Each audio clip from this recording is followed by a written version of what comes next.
বিশ্বকে ঠেলে দেওয়া হচ্ছে একটা থার্ড ওয়ার্ল্ড ওয়ারের দিকে, বিশ্বকে একটা খাদ্য মন্দার দিকে ঠেলে দেওয়া হচ্ছে, বিশ্বকে একটা দুর্ভিক্ষের দিকে ঠেলে দেওয়া হচ্ছে। মানে বিশ্বের সবচেয়ে বড় ফিতনা ছিল দ্বিতীয় বিশ্বযুদ্ধ, তার আগে একটা হয়েছে প্রথম বিশ্বযুদ্ধ যেখানে প্রায় কয়েক কোটি মানুষ মারা গেছে, আর সেকেন্ড ওয়ার্ল্ড ওয়ারে আরো বেশি মানুষ মারা গেছে। তো এখন বিশ্বকে ঠেলে দেওয়া হচ্ছে একটা থার্ড ওয়ার্ল্ড ওয়ারের দিকে, মানে যে কোনো সময় একটা তৃতীয় বিশ্বযুদ্ধের আশঙ্কা করছেন এখনকার যারা মিলিটারি অ্যাফেয়ার্স নিয়ে পড়াশোনা করেন, ওয়ার্ল্ড অ্যাফেয়ার্স নিয়ে পড়াশোনা করেন, তারা এগুলো বলতে পারবেন ভালো। বিশ্বকে একটা খাদ্য মন্দার দিকে ঠেলে দেওয়া হচ্ছে, বিশ্বকে একটা দুর্ভিক্ষের দিকে ঠেলে দেওয়া হচ্ছে, এবং মহামারীর মধ্য দিয়ে অলরেডি কিন্তু আমাদের বিভিন্ন দেশের ইকোনমিক অবস্থা ভালো না, তার উপরে খাদ্য সংকট, তার উপরে যে বৈশ্বিক যুদ্ধগুলো, আমদানি রপ্তানি বন্ধ হয়ে যাচ্ছে, তেল গ্যাসের দাম বেড়ে যাচ্ছে, জনগণ হাহাকার করছে। এই পলিটিক্যাল গ্লোবাল অ্যাফেয়ার্সের ফিতনা এগুলা। তা আপনাকে এই জন্যই প্রথমে আমি একটা কথা বললাম যে ফিতনাময় একটা পরিবেশে একজন মুমিন যার অন্তর্দৃষ্টি আছে, যে কোরআন এবং সুন্নাহ দিয়ে এই বিশ্বের এই রহস্যগুলো উদ্ঘাটন করতে পারে, সে ভালো থাকতে পারে না। তার মনটা সবসময় কিন্তু মানে ব্যাকুল থাকবে যে কিভাবে এইসব সমস্যা থেকে নিজে উত্তরণের পথ খুঁজতে পারি, আর আমার পরিবারকে বাঁচাতে পারি, আর আমার জনগণকে বাঁচাতে পারি। আর যদি আপনি আত্মকেন্দ্রিক হন, স্বার্থপর হন, তাহলে নিজের চটকায় তেল দিবেন, নিজে ভালো থাকলেই বাপের নাম। তো দেখুন, এই জামানার কথাই নবীজি বলছেন সাল্লাল্লাহু আলাইহি ওয়াসাল্লাম, তোমাদের সামনে এমন একটা যুগ আসছে, নবীজি বলছেন জামানা সাবরিন, কঠিন জামানা, যে জামানায় ঈমান নিয়ে চলাটা হবে হাতের মধ্যে আগুন নিয়ে চলার মতো। নবীজি বলছেন ওই সময়ে সাহাবী জিজ্ঞাসা করছেন, ইয়া রাসূলুল্লাহ, আমি ওই সময়ে কি করব? ওই সময় আমি কি করব, আমাকে কি পরামর্শ দিচ্ছেন? নবী সাল্লাল্লাহু আলাইহি ওয়াসাল্লাম বলছেন, হে আমর ইবনে আস, তুমি ওই সময় বাড়িতে অবস্থান করো, বাসায় থাকো, বিনা প্রয়োজনে বাড়ির বাইরে এসো না। ওই সময় তুমি নিজের পাপের জন্য আল্লাহর কাছে ক্রন্দন করতে থাকো, বিনা প্রয়োজনে বাড়ির থেকে বের হয়েও না। আর মানুষের সাথে এত বেশি মেলামেশা করো না, নিজে তোমার আমল, তোমার গুনাহ নিয়ে ব্যস্ত থাকো, তোমার পাপের জন্য আল্লাহর কাছে কান্নাকাটি করো, ইনশাল্লাহ তুমি নাজাত পেয়ে যাবে। এটা একটা অপশন, মানে ফিতনাময় পরিবেশে আপনি কিভাবে বাঁচবেন, এটা একটা অপশন। আর একটা হাদিসে গিয়ে নবী সাল্লাল্লাহু আলাইহি ওয়াসাল্লাম বলছেন যে যখন এমন ফিতনাময় পরিবেশ আসবে, তখন যদি তোমরা এই আমর বিল মারুফ নাহি আনিল মুনকার, সৎ কাজের আদেশ, অসৎ কাজের নিষেধ, আমার সুন্নতের উপর অটল থাকতে পারো, তাহলে তোমরা 50 জন শহীদের নেকি পাবে। সাহাবায়ে কেরাম বলছেন, ইয়া রাসূলুল্লাহ, আমিনহুম আও মিন্না, তাদের মধ্যে 50 জন নাকি আমাদের মধ্যে 50 জন শহীদ? নবী করিম সাল্লাল্লাহু আলাইহি ওয়াসাল্লাম বলছেন, বাল মিনকুম, বরং তোমাদের মধ্যে 50 জন শহীদ। এটা অপশন নাম্বার 2। এক কি বললাম, আপনি নিজেকে নিয়ে ব্যস্ত থাকেন, বাসায় থাকেন, বিনা প্রয়োজনে বাড়ির থেকে বের হবেন না, মানুষের সাথে কম মেলামেশা করেন, এবং নিজের পাপের জন্য আল্লাহর কাছে কান্নাকাটি করেন, নিজের আমল নামা নিয়ে ব্যস্ত থাকেন, ইনশাআল্লাহ নাজাত পাবেন। 2 নাম্বার, যদি আপনার কাছে আরো বেশি যোগ্যতা থাকে এবং আপনি আরো বেশি সাহসী হন এবং আপনি উম্মার, দেশের জনগণের কল্যাণ কামনা করেন, তাহলে অন্যদেরকেও এই ফিতনাময় পরিবেশে টিকে থাকার ফর্মুলা বলে দেন। এখানে সবর করেন, আমর বিল মারুফ নাহি আনিল মুনকারের কাজ করেন, আল্লাহ পাক আপনাকে ইনশাআল্লাহ 50 জন শহীদ সাহাবী নেকি দিবেন। আরো অপশন আছে। কি অপশন? ওই যে আসহাবুল কাহফ কি করেছিল, একটা ফিতনাময় পরিবেশ থেকে নিজেরা আস্তে করে সরে গিয়েছে। যখন আপনি পরিবেশকে পরিবর্তন করতে আর পারছেন না, দাওয়াত দিয়েও কোনো কাজ হচ্ছে না, মানুষ কথাও শুনছে না, জুলুম নির্যাতন বাড়তেই আছে, টিকে থাকা মুশকিল, তখন তাদের হিসেবের দায়িত্ব আল্লাহর উপর ছেড়ে দেন, আপনি ওখান থেকে ডিসকানেক্টেড হয়ে যান। এটা একটা অপশন। এই অপশন বেছে নিয়েছিল ইব্রাহিম আলাইহিস সালাম, তার বাবাকে বুঝিয়েছেন, কাজ হয়নি, চলে গেছেন। এই অপশন বেছে নিয়েছিল আসহাবুল কাহফ, সবাইকে বোঝাচ্ছে কাজ হচ্ছে না, তার রাস্তায় করে চলে গিয়ে গুহার মধ্যে রাত কাটানো শুরু করেছে। এমনও হাদিস পড়েছি আমি যে ফিতনাময় পরিবেশে সবচেয়ে সৌভাগ্যবান হবে ওই শ্রেণীর মানুষ যারা দেখা যাবে যে পাহাড়ি কোনো এলাকায় বা দূরবর্তী কোনো জায়গায় বসবাস করছে, যেখানে বৃষ্টিপাত হয়, গরু, ছাগল, মেষ, বকরি এগুলো নিয়ে ওখানে চড়ায়, যখন আজানের সময় হয়, নামাজের ওয়াক্ত হয়, আজান দেয়, নামাজ পড়ে, দুনিয়ার ফিতনা থেকে এরা দূরে আছে, এরা সফল। এমনও হাদিস আছে। হয়তো আপনার কাছে মনে হচ্ছে না এখন ওই যুগ আসে নাই, কিন্তু আমি আপনাকে বলে দেই যে কোরআন এবং সুন্নাহর চোখ দিয়ে যদি আপনি দেখতে শেখেন এবং বর্তমান বিশ্বের প্রেক্ষাপটটা অ্যানালাইসিস করার যোগ্যতা আপনি অর্জন করেন কোরআন সুন্নাহর চোখ দিয়ে, আপনি বুঝতে পারবেন সেই সময় অনেক আগেই চলে এসেছিল। এখন ফিতনা এবং ফাসাদময় এই পরিবেশে আমরা কি করতে পারি, ছোট স্কেলে, বড় স্কেলে না, ছোট স্কেলে। আমি আজকে বড় বিষয় নিয়ে কথা বলতে আসি নাই, কারণ আমি চিন্তা করলাম যে আসলে প্রথমে যদি ব্যক্তিকেন্দ্রিক বিষয়টা ঠিক না হয়, বড় বিষয় আলোচনা করে কোনো লাভ নাই। আগে ব্যক্তি যদি ঠিক না হয়, বড় বিষয় আলোচনা করে আসলে কোনো লাভ নাই, আপনারা বুঝবেনও না, মাথার উপর দিয়ে চলে যাবে। এখন গ্লোবাল অ্যাফেয়ার্স নিয়ে কথা বলে খুব একটা ফায়দা নাই আপনাদের। এখন ইকোনমিক পুরো এই সুদভিত্তিক সিস্টেম আপনি চেঞ্জ করতে পারবেন না, এবং পুরো যে তাগুতি ব্যবস্থা আপনি চেঞ্জ করতে পারবেন না। আপনি কি করতে পারবেন? আপনি নিজেকে পরিবর্তন করতে পারবেন, আপনার পরিবারকে পরিবর্তন করতে পারবেন। এতটুকু আপনার পক্ষে এখন পর্যন্ত সহজ, ঠিক না ভাই? ঠিক কথা। এটা আপনি এখন করতে পারবেন। তো এটার ফর্মুলা কি? ফর্মুলা ঘাটতে গিয়ে আল্লাহ পাক আমার মাথার মধ্যে একটা হাদিস নিয়ে এসে দিলেন। কারণ আমি বিশ্বাস করি যে আপনারা বলছেন মৌলানা, আল্লামা, আমি আসলে এমন কিছু নই। এই কথাগুলো আসলে আমার সাথে যায় না।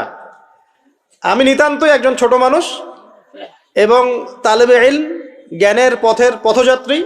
আর আমি তালেবে ইলম হয়ে থাকতে চাই। আমি মুফতি নই, আমি মুহাদ্দিস, মুফাসসির বা এই যে শব্দগুলো আপনারা বলছেন, এমন কিছুই নয়। আসলে কিয়ামতের মাঠে আমি জান্নাতে যেতে পারবো কিনা আমি নিজেই জানি না।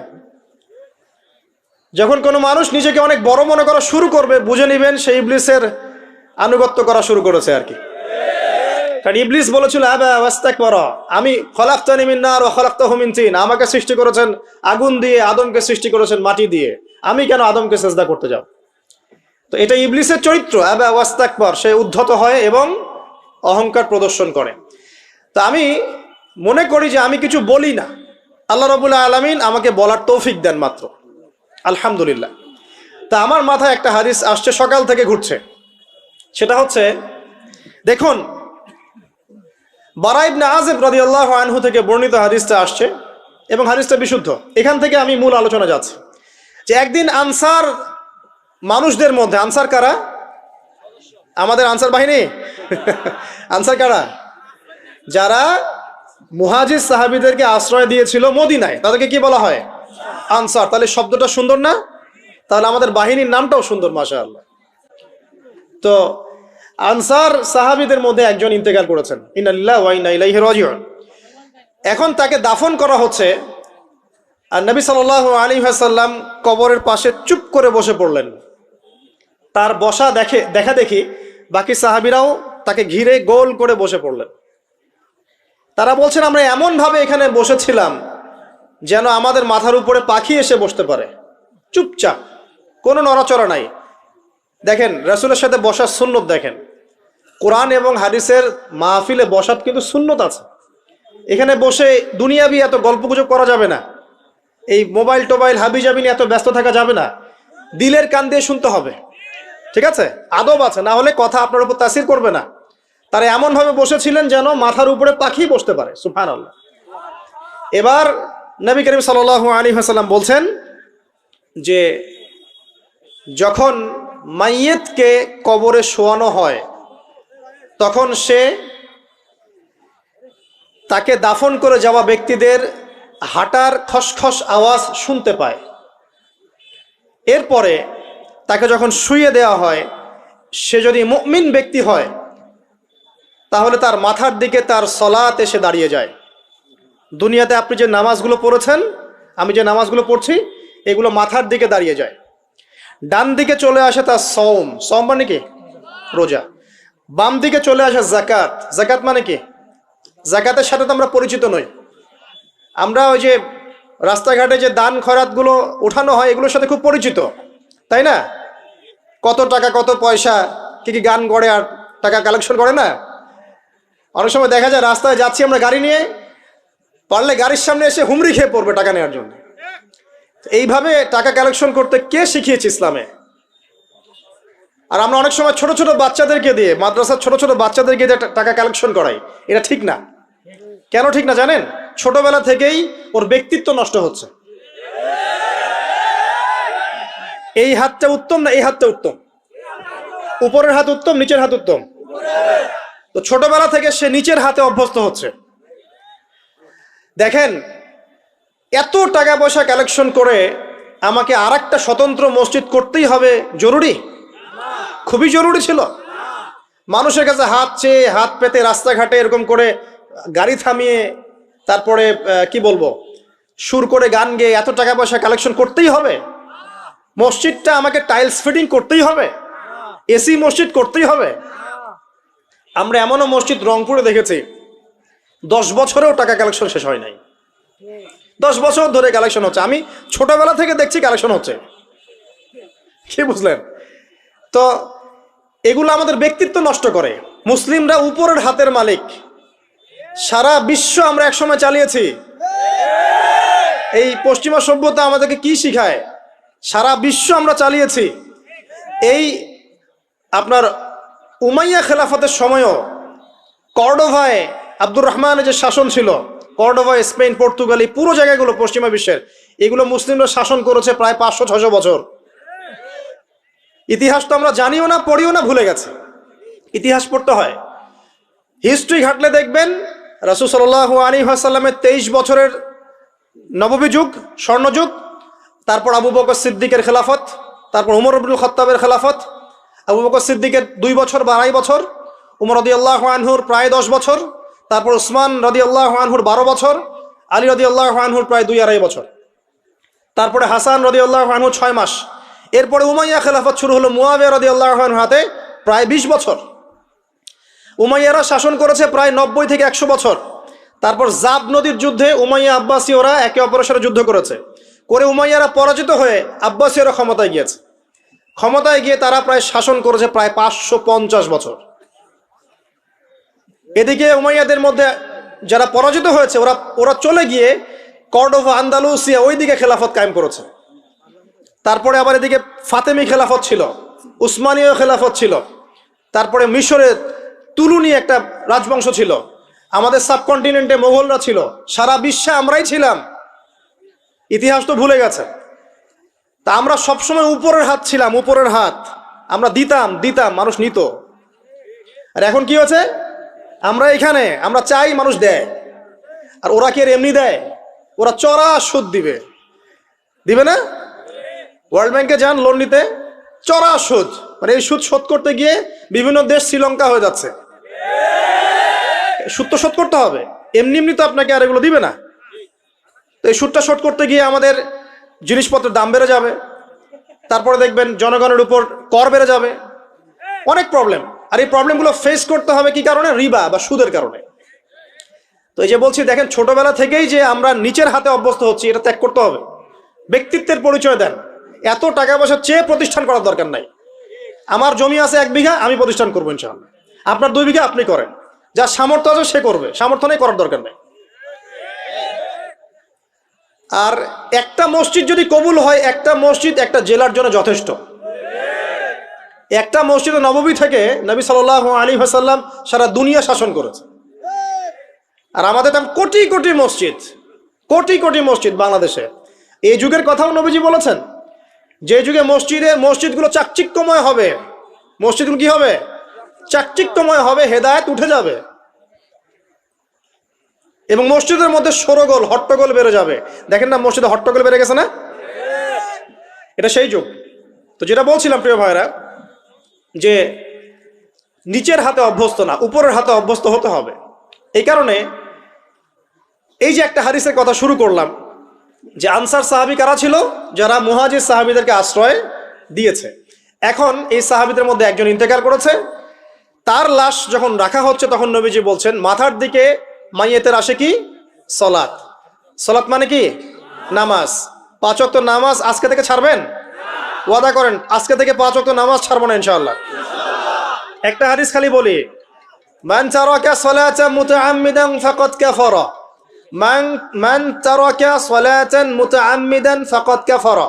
আবার শোনেন, ক্বালা রাসূলুল্লাহ সাল্লাল্লাহু আলাইহি ওয়াসাল্লাম, মান তারাকা সালাতান মুতাআম্মিদান ফাকাদ কাফারা। আর মুআজ বিন জাবাল রাদিয়াল্লাহু আনহু কে নবীজি বলেছেন, মান তারাকা সালাতান মুতাআম্মিদান ফাকাদ বারিয়াত মিন জিম্মাতিল্লাহ। যে ব্যক্তি নিজের উপর ফরজ নামাজ ছেড়ে দিল, সে কুফরি করলো, সে কুফরি করলো, সে কুফরি করলো।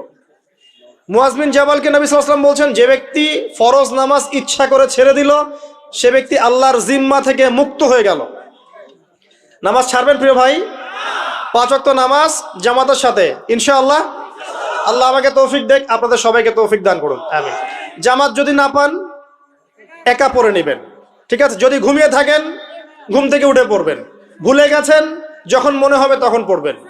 অজু করার পানি নাই, কি করবেন?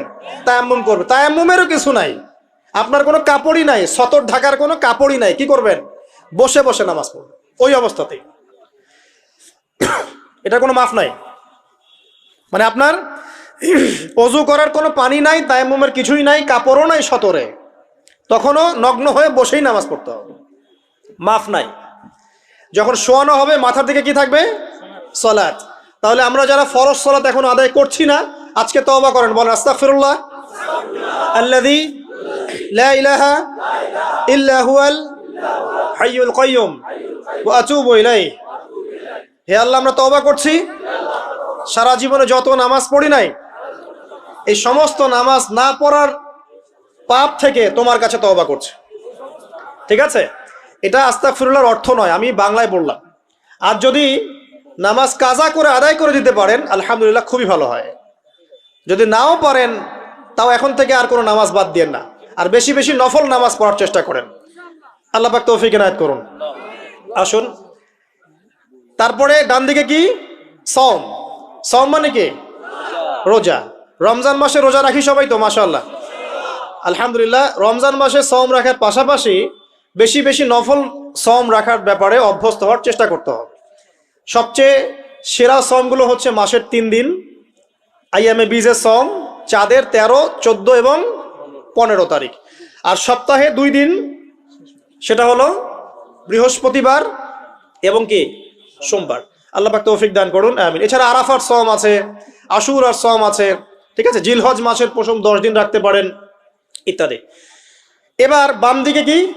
যাকাত। যেটা বলছিলাম, যাকাতের সাথে আমরা খুব একটা পরিচিত নই, অথচ যাকাত একটা ফরজ ইবাদত। কেউ যদি নামাজ এবং যাকাতের মধ্যে পার্থক্য করে সে ব্যক্তি কাফের হয়ে যাবে। কেউ যদি মনে করে নামাজ আমি মানি, যাকাত আমি মানি না, তাহলে কাফের হয়ে যাবে। নিসাব পরিমাণ সম্পদ হলে প্রত্যেক মুসলিমের উপর যাকাত ফরজ, ঠিক আছে? এবং এই যাকাতই হচ্ছে আপনার ইসলামিক অর্থনীতির মূল ভিত্তি। যাকাত হচ্ছে ইসলামিক অর্থনীতির কি? যাকাত ইসলামিক অর্থনীতির মূল ভিত্তি। কিভাবে জানেন? ব্যবসা এবং যাকাত এটা কি করে? এটা একটা মার্কেটের মধ্যে সম্পদ ঘুরতে থাকে। আমি বুঝাচ্ছি আপনাকে। মনে করেন আপনি ব্যবসা করছেন এবং যাকাত দিচ্ছেন। যাকাত কারা দিবে? যারা যাকাতের নিসাব পরিমাণ সম্পত্তি রাখে, মানে কিছুটা ধনী তারা। তো তারা ব্যবসা করছে, মাশাআল্লাহ। ব্যবসা যখন করে, ব্যবসায় কি থাকে? লাভ থাকে, লস থাকে, লাভ থাকে, লস থাকে। লাভও হতে পারে আপনার, লসও হতে পারে। আর সুদে কি? শুধু লাভ, লস আছে? লস নাই। পার্থক্য বোঝেন। এখন ব্যবসা যখন আপনি করবেন, এই টাকা বা মূল যে ক্যাপিটাল যেটা বলে অর্থনীতির ভাষায়, এটা মার্কেটের মধ্যে সার্কুলেট করতে থাকবে। আজকে আপনি ধনী, লাভ করেছেন, কালকে লস করবেন, এই ধন আরেকজনের হাতে চলে যাবে। সে আবার ব্যবসা করছে, সে লাভ করলে সম্পদ তার হাতে থাকলো, লস করলে আরেকজনের হাতে। মানে এই মানিটা, ক্যাপিটাল যেটা, এটা মার্কেটের মধ্যে ঘুরতে থাকে, ঘুরতে থাকে। আজকে কেউ ধনী, কালকে কেউ ধনী, আজকে কেউ ফকির, কালকে কেউ ধনী, এভাবে। এখানে আল্লাহ পাক যাকে ইচ্ছা হয় ধন দেন, যাকে ইচ্ছা হয় দরিদ্র করেন। এটা আল্লাহ পাক নিয়ন্ত্রণ করেন। আবার এর মধ্যে যারা ধনী হবে তারা আবার যাকাত দিবে। কাকে যাকাত দিবে? যে গরিব তাকে। এই কারণে অর্থনৈতিক সাম্য থাকবে এবং টাকা, ক্যাপিটাল মার্কেটে সার্কুলেট করতে থাকবে। এটা হচ্ছে ইসলামিক ইকোনমিক্স। বোঝাতে পারছি না মনে হয়। আর রিবায় কি হবে? রিবায় কোনো লসের চান্স নাই। মানে এখানে ধনী আরো ধনী হতে থাকবে, গরিব আরো গরিব হতে থাকবে, প্লাস যাকাতও দিবে না। তখন সমাজের একটা অংশ অনেক ধনী হবে, আর একটা অংশ একদম মাটিতে পড়ে যাবে, কোনো ব্যালেন্স হবে না। এই কারণে বিশ্বের একটা অংশ, ওই বিশ্বের একটা বড় অংশ যারা সুদখোর, যেখান থেকে সুদ এসেছে, ওইটা আস্তে আস্তে ধনী হয়ে গেছে এবং বিশ্বের বহু কান্ট্রি আস্তে আস্তে দারিদ্র্য সীমার নিচে চলে আসছে। এটা শুধু ব্যক্তির ক্ষেত্রেই নয়, এটা সমাজের ক্ষেত্রেই নয়, পুরো বিশ্বেটা হচ্ছে। তো এই হলো রিবা এবং ব্যবসা ভিত্তিক, যাকাত ভিত্তিক ইকোনমিক সিস্টেমের পার্থক্য, বেসিক ডিফারেন্স। রিবার মধ্যে আল্লাহ পাক তার হাত উঠিয়ে নেন, আল্লাহ পাক সেখানে আর ইন্টারফেয়ার করেন না। ঠিক আছে, সুদ খাচ্ছ, তুমি তোমার মতো চলো এখন। আর ব্যবসা ভিত্তিক ইকোনমিক্স চললে আল্লাহ পাক সেখানে কাউকে ধন দিবেন, কারো কাছ থেকে নিবেন। আপনার ধন নিয়ে আমাকে দিবেন, আমার ধন নিয়ে আপনাকে দিবেন। আর আমি যদি ধনী হই, আমি আবার জাকাত দিব, সেই জাকাতের টাকা আবার আপনার হাতে যাবে, কেউ না খেয়ে মরবে না। তো সামনে এই যে বলা হচ্ছে 2023 সাল, শুধু 23 সাল না, আমার অবজারভেশন 2026-27 পর্যন্ত একটা অর্থনৈতিক মন্দা চলতে পারে। বলবে কিছু কিছু লোক যে ভবিষ্যৎবাণী করতে যাওয়ার, এটা ভবিষ্যৎবাণী নয়। আপনি বর্তমান সম্পর্কে খবর রাখেন না বলেই বর্তমানকে আপনার ভবিষ্যৎ মনে হচ্ছে।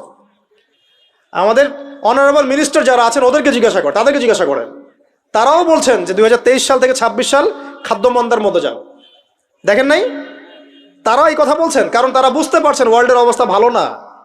এখানে একটা সলিউশন বলছে, ইচ্ছা হলে আপনি গ্রহণ করতে পারেন, ইচ্ছা হলে নাও করতে পারেন। আমার তো চাপিয়ে দেওয়ার কোনো ক্ষমতা নাই। ফাযাক্কির ইন্নামা আনতা মুযাক্কির, আপনি শুধু উপদেশদাতা। লাস্তা আলাইহিম বিমুসাইতির, আপনি কারো প্রতি দারোগা নন। কি উপদেশ? এই যে জাকাত, যেটা জাকাত, আমাদের জাকাত যেটা আছে, এটাকে একটু বড় পরিসরে কালেক্ট করার চেষ্টা করতে হবে।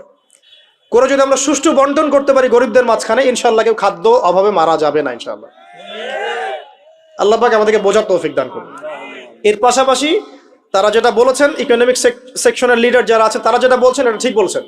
তারা বলছেন কৃষিভিত্তিক অর্থনীতির কথা বলছেন, এটার সাথে আমি 100% একমত। কারণ আল্লাহ পাকের কোরআন, এই কোরআনের মধ্যে বেশিরভাগ যে অর্থনীতির কথা এসেছে তা হচ্ছে কৃষিভিত্তিক অর্থনীতি। এটা কি জানেন? হয়তো জানেন না। কোরআনে যত ইকোনমিক সিস্টেমের কথা আসছে তার মধ্যে সবচেয়ে বেশি এসেছে কৃষিভিত্তিক অর্থনীতির কথা, তারপর ব্যবসা এবং যাকাত। অতএব তারা ঠিকই বলেছেন, দেশের যারা ইকোনমিক সেকশনে গবেষণা করছেন তারা ঠিক কথাই বলেছেন যে কৃষিভিত্তিক অর্থনীতি হচ্ছে আমাদের অর্থনৈতিক মন্দা দূর করার অন্যতম উপায়। ঠিক বলেছেন, আমি একমত। তো যাকাত যেটা কথা বলছিলাম, বাম দিকে যাকাত আসবে, তো যাকাত আমরা দিব তো ইনশাল্লাহ ভাই। যাদের শোনেন, বাংলাদেশে এমন অনেক শিল্পপতি আছে যাদের একজনের যাকাতের টাকা দিয়ে একটা গ্রাম চলতে পারে। আর যাকাতের টাকা কিন্তু শুধু এক বছরে আসবে না, প্রতি বছরেই ঘুরে ঘুরে আসবে। মনে করেন যে আপনাদের এলাকার মধ্যে অনেক বিত্তশালী আছেন, আমি দোয়া করি মন থেকে আল্লাহ পাক বিত্তশালীদের অন্তরটাকে নরম করে দিক এবং ওসমান রাদিয়াল্লাহু আনহুর মতো দানশীল করে দিক। আমরা দোয়া করি, আমরা কারো খারাপ চাবো, সবার জন্য হেদায়েতের দোয়া করব। টাকা থাকতে তো সমস্যা নাই, কিন্তু টাকা থেকে যদি উসমান রাদিয়াল্লাহু আনহু হতে না পারলাম তাহলে সমস্যা। টাকা থাকতে কোনো সমস্যা নাই, ধন আপনাকে আল্লাহ দিতেই পারেন।